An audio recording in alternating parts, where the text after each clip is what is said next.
Bom, nós vimos que uma questão crucial na indução de árvores de decisão é justamente qual é o critério que eu vou utilizar para selecionar atributos. Todo o algoritmo está baseado na seleção de atributos em um processo recursivo. Então, é preciso definir uma heurística para selecionar um atributo que melhor separa os exemplos em relação às classes, ou seja, os atributos mais informativos. Idealmente, esse atributo mais informativo, ele deve levar a uma partição resultante que gera um nó puro, ou seja, é um nó que somente tem dados de uma mesma classe, e por isso se refere a uma folha na árvore. Eu posso estabelecer uma medida de pureza para então selecionar qual é o atributo que mais se aproxima desse cenário. Então, por exemplo, aqui eu tenho bom pagador e possui emprego. Então, são dois atributos diferentes, cada um com dois valores possíveis sim e não, que me resultam nessas duas partições. Né? Nesse caso, bom pagador parece ser mais informativo que o atributo possui emprego. Por quê? Porque eu tenho aqui uma das partições, ela é pura, todos os exemplos aqui, as instâncias nessa partição possuem a mesma classe, e a outra partição eu tenho uma alta chance de acertar a minha predição, dado que 4 dos 5 exemplos são da classe positiva. Aqui eu já tenho um grau de incerteza maior, certo?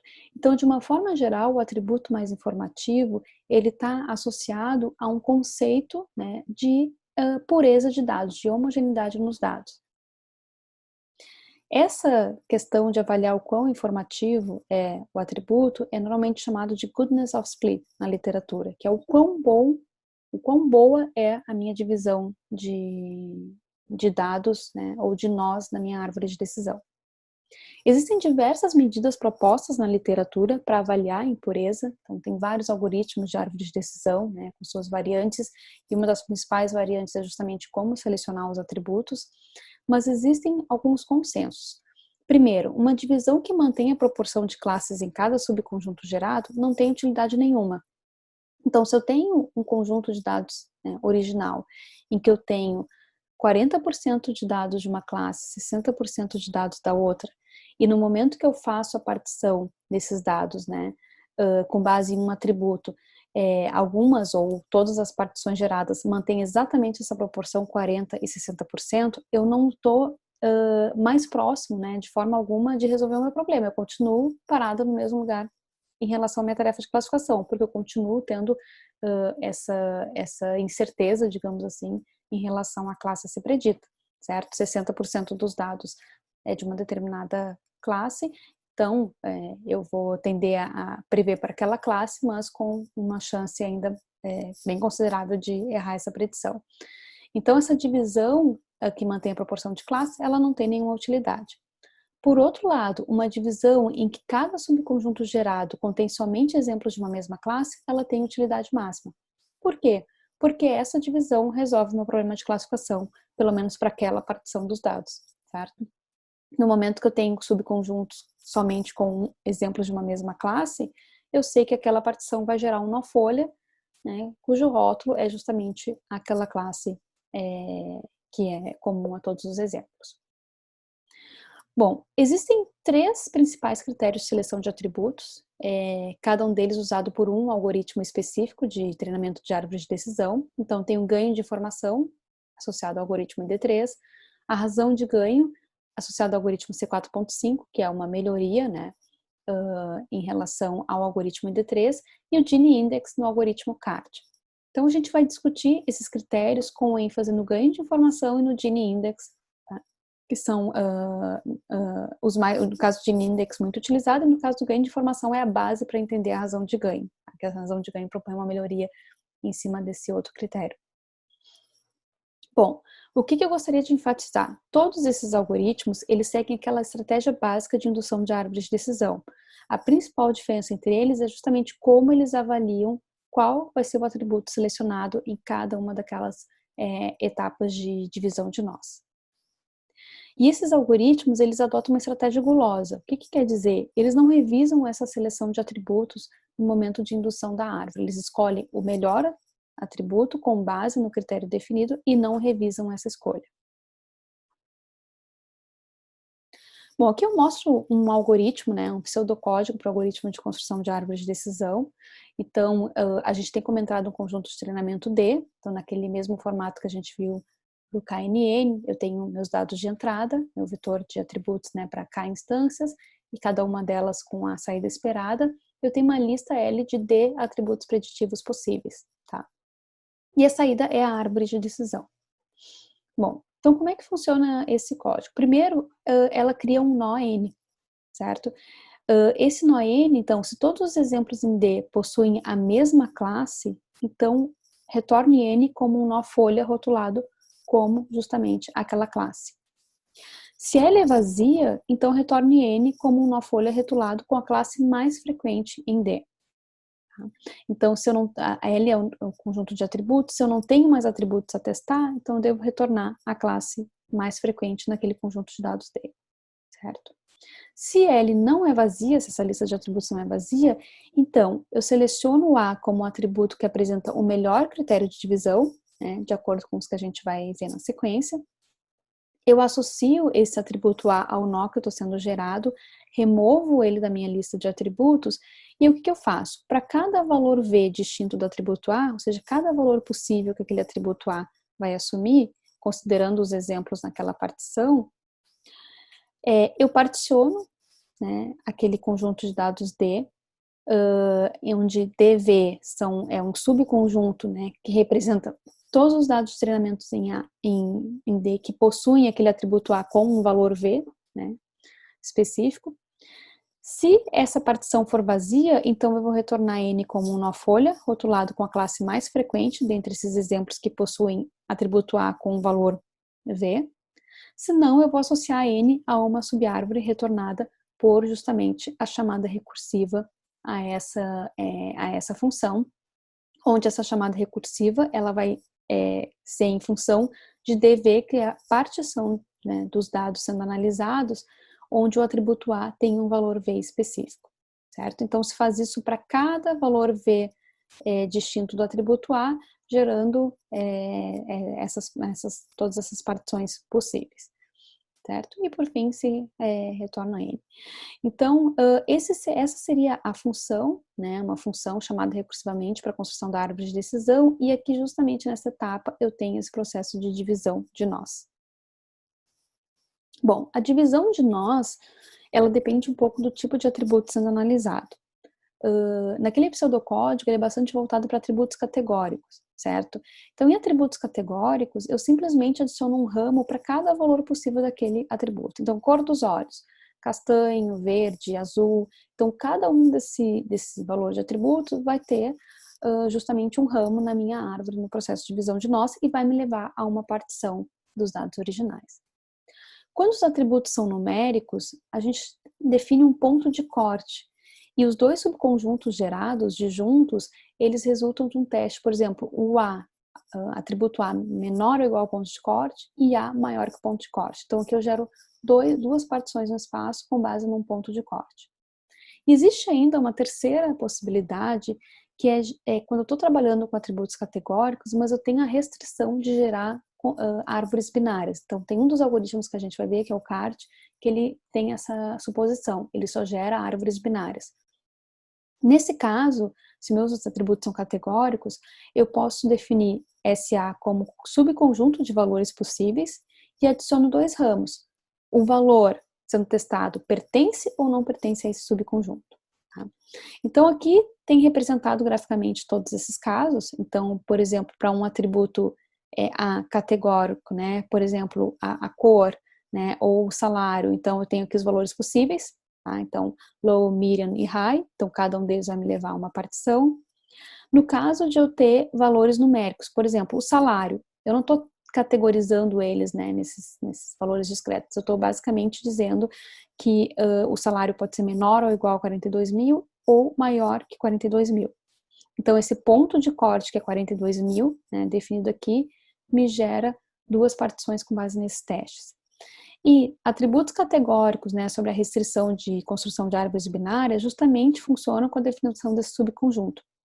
Então, por exemplo, eu tenho diversas cores possíveis, né, como tem aqui vermelho, verde, azul, laranja. Então, qual pode ser um teste para, justamente com base nesses atributos, fazer uma divisão binária? Eu verifico aqui um subconjunto, por exemplo, vermelho e verde, e o meu teste, ele verifica se a cor, ou seja, o valor da cor para essa instância que vai ser testada aqui, pertence ou não a esse subconjunto. Então, ele me retorna uma partição para, né, caso a resposta seja positiva e caso a resposta seja negativa. Bom, em relação a atributos contínuos, tá, numéricos, né, onde a gente precisa definir um ponto de corte, basicamente, uma das opções possíveis, então podem ter várias estratégias para definir esse ponto de corte, mas uma das restrições possíveis que foi sugerida na literatura é ordenar os valores do atributo e tomar o ponto médio entre dois exemplos consecutivos, tá? Como esse ponto de corte. Então, na verdade, eu ordeno os valores, por exemplo, de forma crescente, certo? E toda vez que eu tenho dois valores consecutivos nessa ordenação que se referem a classes diferentes, é um candidato a um ponto de corte. Então, em vez de eu avaliar vários valores possíveis, né, ou baseado enfim, numa heurística definida, enfim, a gente faz essa análise com base na ordenação dos valores. Então, aqui eu vou mostrar um exemplo, tá? Eu tenho aqui um atributo categórico, atributo idade, né, numérico, ele está ordenado do menor para o maior. E aqui eu tenho a classe que está sendo predita, que é empréstimo, tá? Então, nessa ordenação crescente do atributo idade, que é o, né, para o qual a gente quer achar o ponto de corte, o que a gente faz é analisar qual é o valor médio entre todos os atributos consecutivos, valores consecutivos que pertencem a classes diferentes. Então, aqui, 23 e 34, uma referente à classe sim, outra classe não, eu verifico qual é o ponto médio entre esses dois, e 28,5 passa a ser um candidato ponto de corte, que eu preciso avaliar. Entre 34 e 37 eu não faço essa avaliação, porque ambas pertencem à mesma classe, mas entre 37 e 43 eu faço novamente essa avaliação, que me leva a um segundo ponto de corte que a gente precisa avaliar. Então, esses algoritmos que lidam com atributos numéricos, não basta somente testar o atributo, né, avaliar qual é o melhor atributo, mas também vamos ter que avaliar qual é o melhor ponto de corte para um determinado atributo. Bom, agora a gente vai entrar na discussão dos critérios de seleção de atributos para os algoritmos que a gente discutiu, né, começando pelo ganho de informação, razão de ganho ou o Gini Index.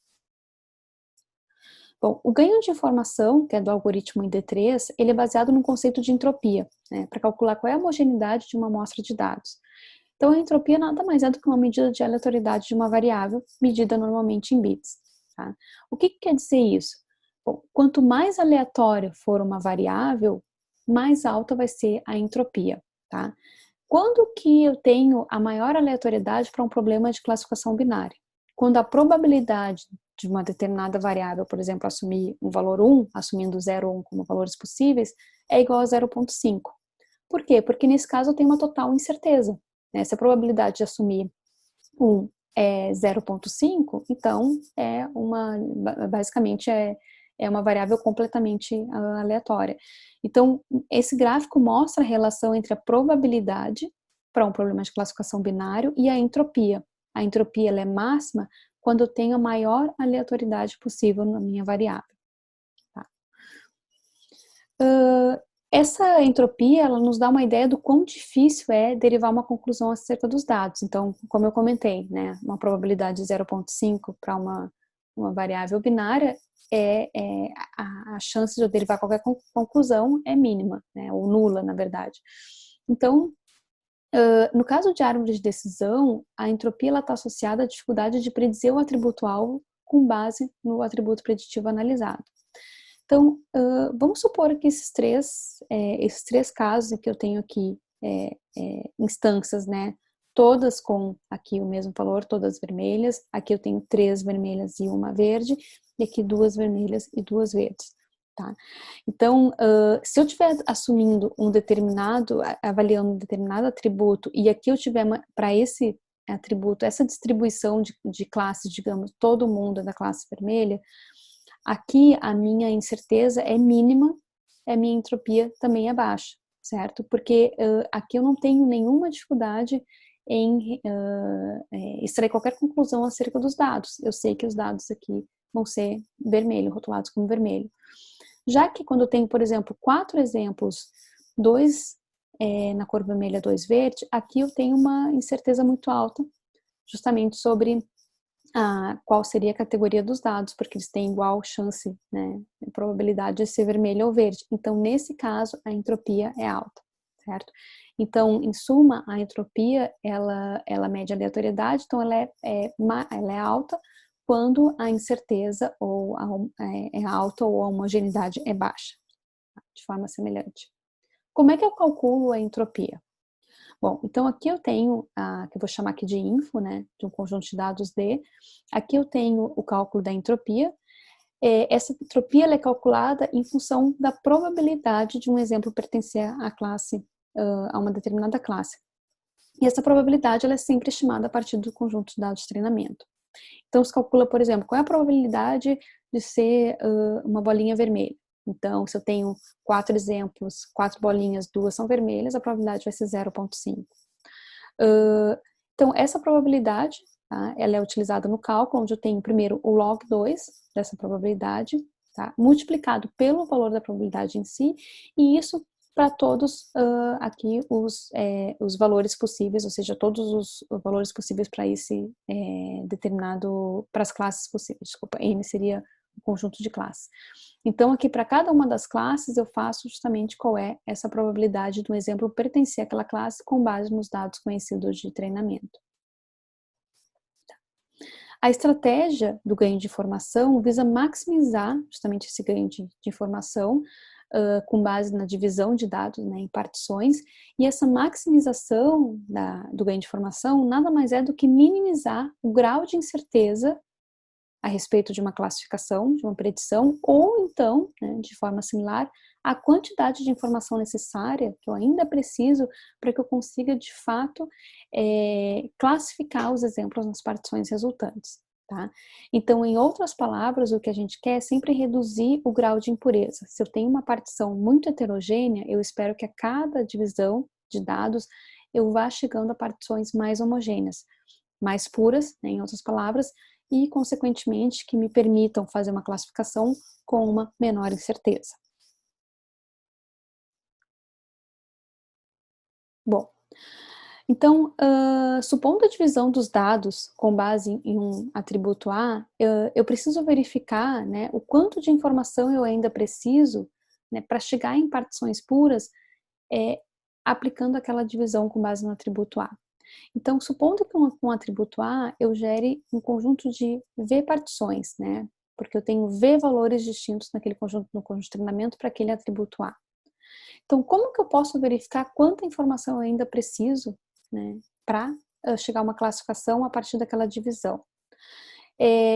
A outra componente do ganho de informação é justamente avaliar esse nível de informação para aquela partição, aquela divisão com base no atributo A.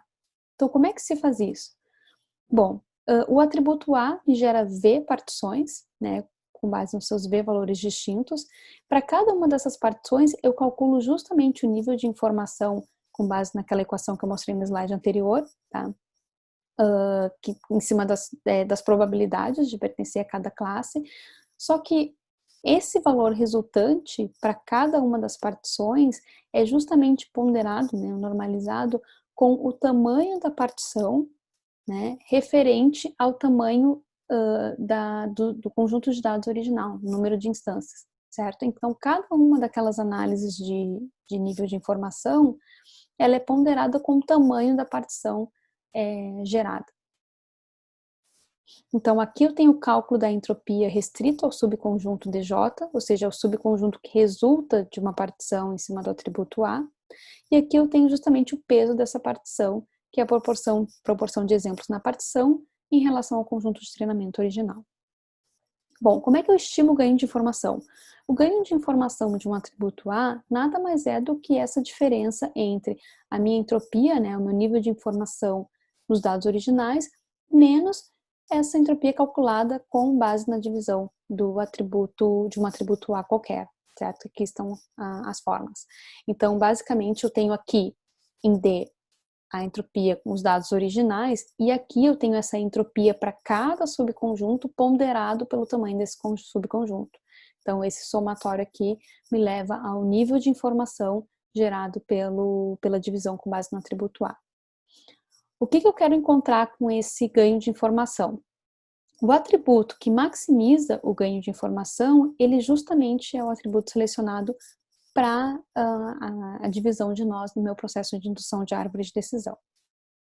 Então aqui eu vou mostrar um exemplo, né, de como a gente calcula esses valores, ou seja, como é que a gente aplica essas fórmulas para aquele mesmo exemplo de tentar prever quem compra ou não um computador a partir de um conjunto de características. Então aqui está a minha classe, né, compra o computador, eu tenho um conjunto de atributos, aqui simplesmente uma identificação da instâncias, a idade, o salário, se é estudante ou não, qual é a análise, né, de crédito. E a primeira etapa do algoritmo, supondo que esses são os meus dados originais, é justamente fazer aquela análise da entropia do nível de informação desse conjunto de dados, ou seja, o quão difícil é eu chegar em partições puras, né? Ou qual é o nível de incerteza em cima dos meus dados, né, com base nesses dados, para eu chegar a uma predição. Então, aqui eu tenho 14 instâncias, dessas 14 instâncias, 9 estão na classe Yes, 5 estão na classe No. Então, esses valores que a gente analisa em função da classe são justamente os valores que a gente utiliza para extrair as probabilidades a priori, certo? Então, qual é a entropia desse conjunto de dados? Eu aplicando a fórmula para as M classes, então aqui eu tenho duas classes, tá? Em função de suas probabilidades, que é justamente essas informações que eu estou obtendo aqui, ou seja, qual é a probabilidade de ser sim nesse conjunto de dados? É 9 sobre 14, né? Que é justamente a proporção de dados na classe positiva que eu tenho aqui nesse conjunto de dados. Então aqui eu tenho justamente tá, abrindo assim essa fórmula, né, e aplicando a esse exemplo, o que eu tenho? Então, para cada uma das duas classes, então aqui primeira classe sim, tá? Eu tenho qual é a probabilidade de pertencer à classe sim? 9 sobre 14.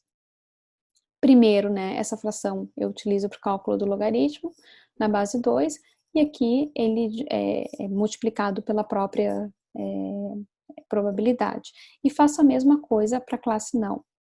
Isso vai me resultar, né, nesse valor de 0,940 bits, porque lembra que a entropia a gente representa em função de bits. Então, aqui seria o nível de informação desse meu conjunto de dados que eu quero utilizar no treinamento da árvore de decisão. O que eu preciso agora é começar a avaliar cada um desses atributos, né, quanto de ganho de informação eles fornecem em cima desse valor aqui, que é o meu baseline. Então, eu quero melhorar esse nível de informação. Bom, qual é o ganho de informação para o atributo age, idade? Tá? Percebam que aqui eu não estou analisando o ID porque ele é um atributo que não tem valor preditivo. Tá? Então, basicamente, o que eu preciso fazer é verificar a distribuição dos exemplos para cada valor possível do atributo idade e cada valor possível da classe. Então, se eu for analisar a idade, eu tenho 5 instâncias que são categorizadas, né, como o valor jovem. Tá? Dessas 5, 2 se encontram na classe Yes, 3 na classe No. Fiz a mesma coisa para meia idade e para senior. Então, percebam que para meia idade eu tenho 4 instâncias, todas elas pertencem à classe sim, nenhuma pertence à classe não. Bom, o que eu preciso fazer agora? Eu preciso calcular justamente essa entropia para esse conjunto de dados, mas eu faço isso para cada uma das partições. Quais são as partições nesse caso? Esses 3 valores possíveis do meu atributo age. E cada uma dessas entropias, elas são sempre ponderadas pelo tamanho de cada um desses subconjuntos. Então, qual é o tamanho do subconjunto jovem? 5 sobre 14. Eu tenho 5 instâncias sobre 14, que são as 14 instâncias do meu conjunto de dados original. Bom, aqui eu estou aplicando, né, essa fórmula para esse atributo. Então, aqui eu tenho, para a primeira partição gerada, que tem 5 dos 14 exemplos possíveis, 14 exemplos derivam desse conjunto original, e o que eu faço aqui entre parênteses? Eu aplico a fórmula da entropia, que é aquela fórmula que analisa qual é a probabilidade para cada uma das classes possíveis. Então, Dos 5 exemplos que eu tenho, 2 estão na classe positiva. Então, essa é a probabilidade da classe positiva, 2 sobre 5. Dos 5 exemplos, 3 estão na classe negativa. Então, aqui eu tenho justamente essa ideia de, por exemplo, a classe negativa, né? 3 dos 5 exemplos, aqui, né, calculando-se o logaritmo e depois multiplicando de novo pela probabilidade, eu faço isso para cada uma das partições. Percebam que nesse caso de aqui meia idade, eu tenho somente um fator aqui, né, da entropia, porque aqui para a classe negativa, aqui a probabilidade é 0, certo? Isso vai me resultar em 0,694 bits, fazendo esse cálculo, tá? O que isso significa, né? Bom, por enquanto não significa nada, isso aqui significa o nível de informação que eu preciso para a classificação. O que eu quero saber é o quanto que esse nível de informação reduz, digamos assim, a quantidade de informação necessária em relação à entropia do conjunto de dados original, antes dessa partição que eu estou tentando fazer. Então, essa entropia para os dados originais é 0,940, e se eu tentar fazer a partição com base no atributo idade, eu tenho um ganho de informação de 0,246 bits. Tá? Será que isso é bom, esse valor? Eu não tenho como saber se é bom até comparar esse valor com o ganho de informação extraído para os demais atributos, income, student e credit rating. Então, de uma forma simplificada, né, aqui eu mostro os valores do ganho de informação para os demais atributos, seguindo o mesmo procedimento que eu mostrei para a idade. Isso me retorna esses valores e justamente a ideia do algoritmo ID3 é ter um ganho de informação máximo. Então, nesse caso, o atributo que me dá maior ganho de informação na divisão de nós, ou seja, que me leva, né, a um estágio mais perto de partições puras ou homogêneas, ou com uma maior certeza em relação à classificação, é o atributo idade. Então, nesse caso, ele seria o atributo selecionado como o nó raiz da minha árvore. A partir daqui, eu gero 3 partições, né? Então, essa partição aqui, ela já está resolvida, ou seja, ela vai se tornar um nó folha. E as outras 2 partições precisam ser analisadas novamente, calculando-se o ganho de informação para student, credit rating e income, e decidindo, então, qual é o melhor atributo, né, mais informativo, com base nesse critério de ganho de informação. Bom, o algoritmo ID3, ele garante que a gente encontre uma árvore simples em termos de estrutura, mas não a mais simples possível, certo? Ele permite o cálculo somente para atributos discretos. Então, uma das coisas que a gente precisa fazer, o que o algoritmo faz, né, é discretizar atributos numéricos, né, para que a gente possa lidar com o ganho de informação na forma como ele é definido. E existe uma desvantagem bem importante em relação a esse algoritmo, ou, né, mais especificamente ao critério de seleção de atributos, que é justamente o viés que ele tem por selecionar atributos que têm muitos testes possíveis, ou seja, atributos com muitos valores possíveis. Vamos tomar como exemplo esse atributo, o ID, né, que a gente tinha aqui nos dados, né, o que aconteceria se eu testasse a divisão desse conjunto de dados em partições com base no ID? Então, meu ID tem 14 valores possíveis, o que aconteceria? Eu teria um ramo para cada um desses 14 valores possíveis. Cada ramo vai me levar a uma partição de uma única instância. E o que vai acontecer com cada uma dessas partições? Elas vão ser puras, porque eu tenho uma única instância, então 100% dos meus dados vão ser referentes a uma classe.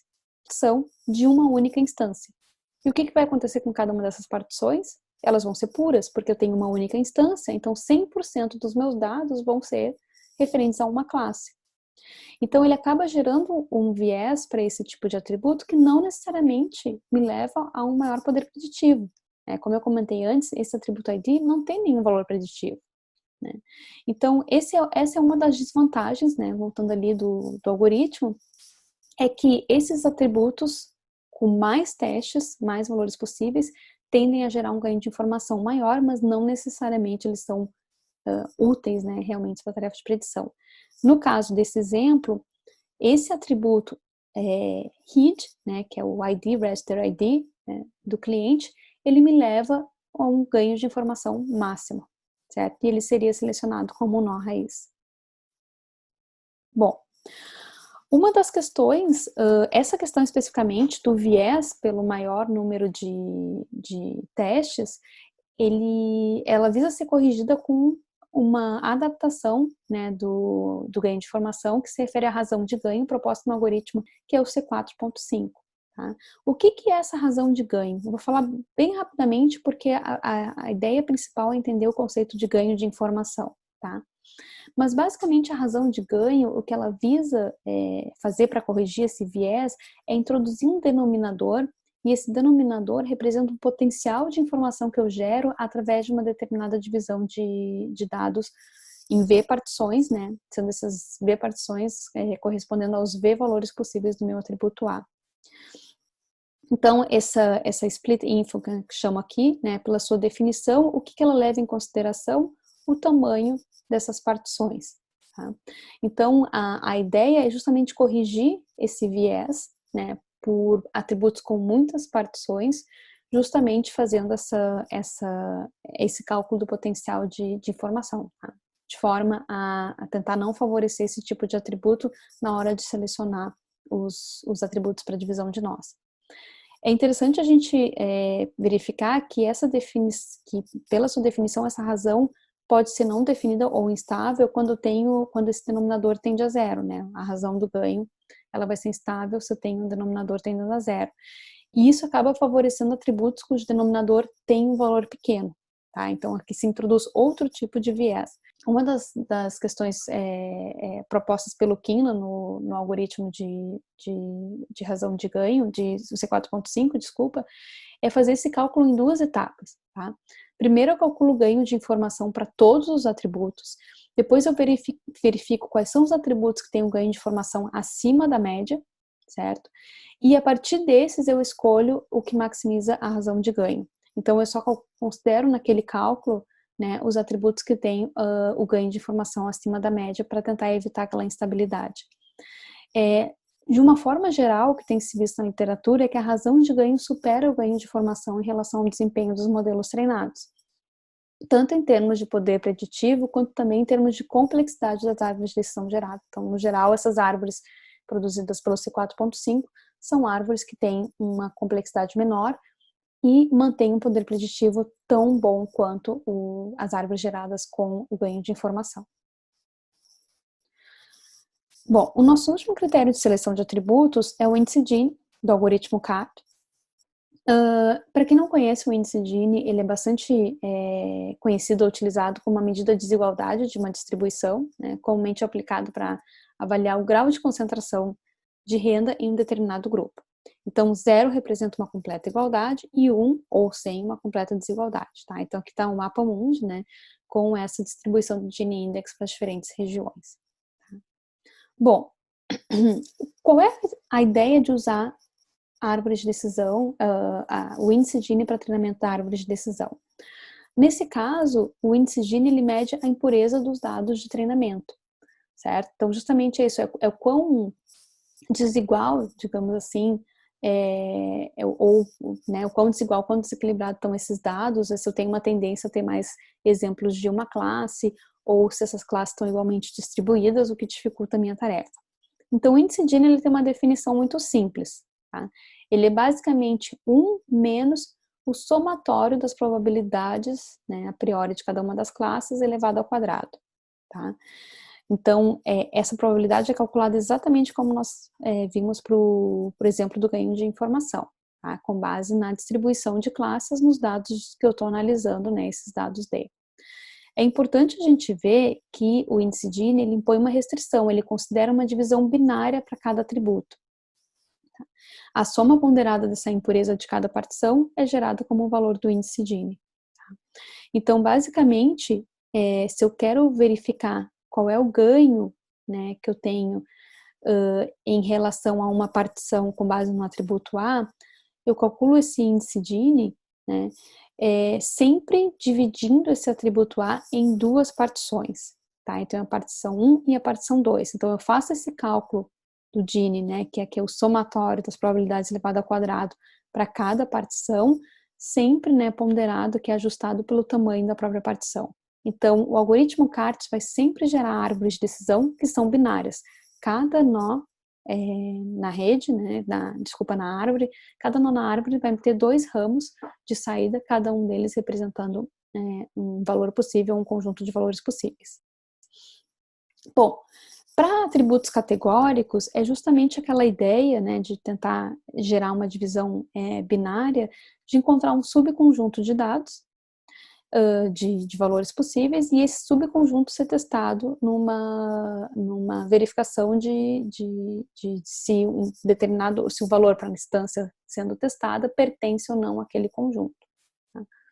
Então, para um determinado atributo A, eu tenho, na realidade, com V valores possíveis, eu tenho 2 na V menos 2 subconjuntos possíveis. Então, por exemplo, se uma variável income, né, naqueles exemplos, tem 3 valores possíveis, esses são todos os conjuntos que eu posso gerar.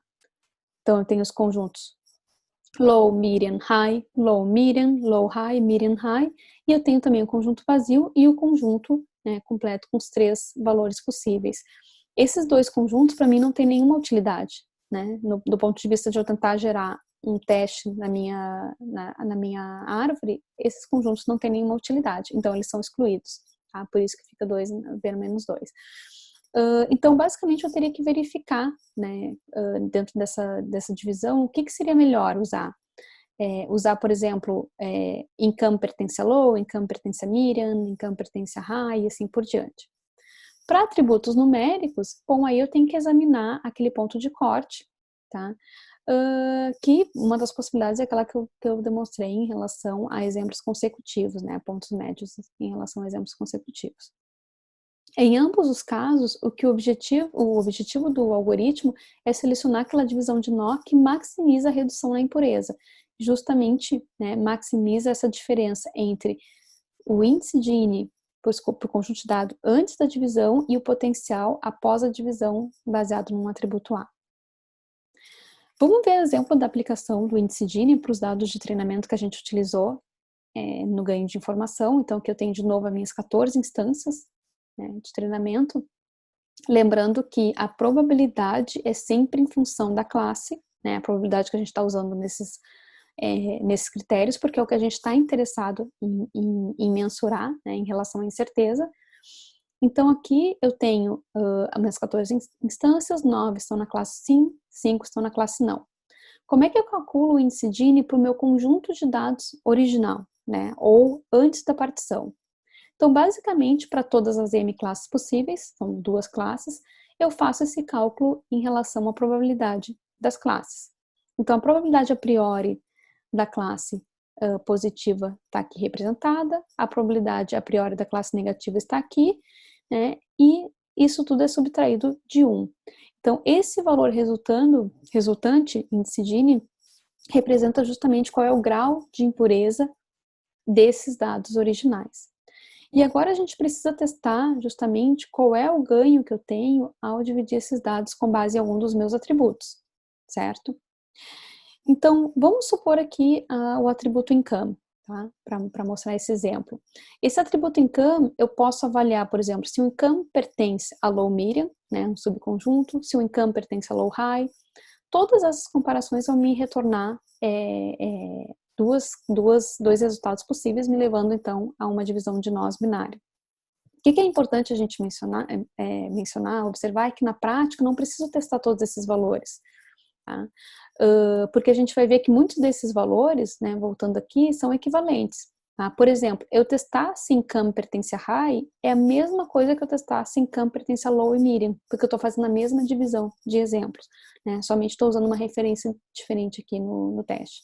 Depois eu comento um pouquinho mais sobre isso. Tá? Bom, então, testando aqui essa divisão em income pertence a low e medium, o que eu vou fazer? Bom, essa divisão, então, eu vou verificar, né, se esse resultado é sim ou não, e vai me gerar 2 partições, exemplos que pertencem a esse subconjunto e exemplos que não pertencem a esse subconjunto, certo? Então, basicamente, eu tenho aqui, por exemplo, a partição D1, que é a partição dos exemplos que pertencem a esse subconjunto. Então, em cima dessa partição aqui com 10 exemplos, tá, eu calculo, né, justamente qual é o tamanho dessa partição, dessa 14, e aqui eu tenho o cálculo do índice Gini, que seriam as probabilidades a priori nessa partição. Então, percebam que essa partição, ela tem 10 exemplos. As probabilidades a priori são calculadas sobre esse denominador. E o numerador é o número de exemplos que eu tenho da classe positiva e negativa dentro dessa partição, restrita a essa partição. A outra partição, D2, ela tem 4 exemplos, tá aqui. Todos pertencem, né, ao valor high, né, pela nossa divisão aqui. Então, se pertence a low, Miriam tá numa, se pertence a high, tá noutra. E dentre esses 4 exemplos, eu tenho essa divisão de probabilidades a priori. Eu tenho 2 exemplos da classe sim, 2 da classe não. Tá? E aqui eu tenho peso referente à minha partição, ou seja, essa partição tem 4 das 14 instâncias sendo analisadas. Tudo isso, né, fazendo esse cálculo, me retorna um valor de 0,443. Então, qual é o ganho, né, digamos assim, de informação, né, mas sem confundir com ganho de informação critério, mas qual é o ganho que eu tenho nesse processo de gerar partições mais puras utilizando essa abordagem? É justamente a gente fazer essa diferença, tá? Então, aqui, o índice Gini, tá? Pertencente a low, Miriam, é igual ao índice Gini pertencente a high, tá? Eu simplesmente troco, né, essa referência, mas eu gero as mesmas partições, tá? E o que eu tenho aqui é justamente aqui esse índice Gini, e aqui eu faço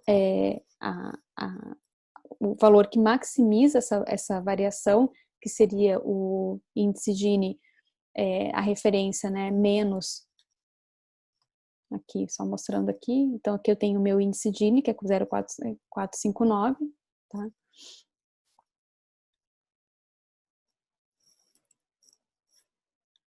E o que maximiza essa variação justamente vai ser esse aqui, 0,443, que é o menor índice Gini. Tá?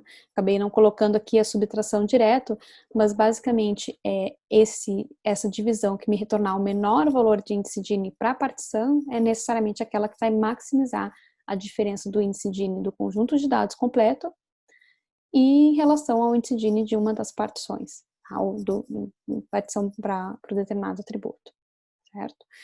Bom, então esse aqui é o exemplo de aplicação do índice Gini, do algoritmo CARD, e aqui eu mostro um exemplo didático de árvore de decisão, tá? Só para vocês observarem, por exemplo, como é que é a questão de fronteira de decisão, né, nesse tipo de algoritmo, a questão de representação, enfim. Então, sugiro dar uma olhadinha nesse exemplo didático.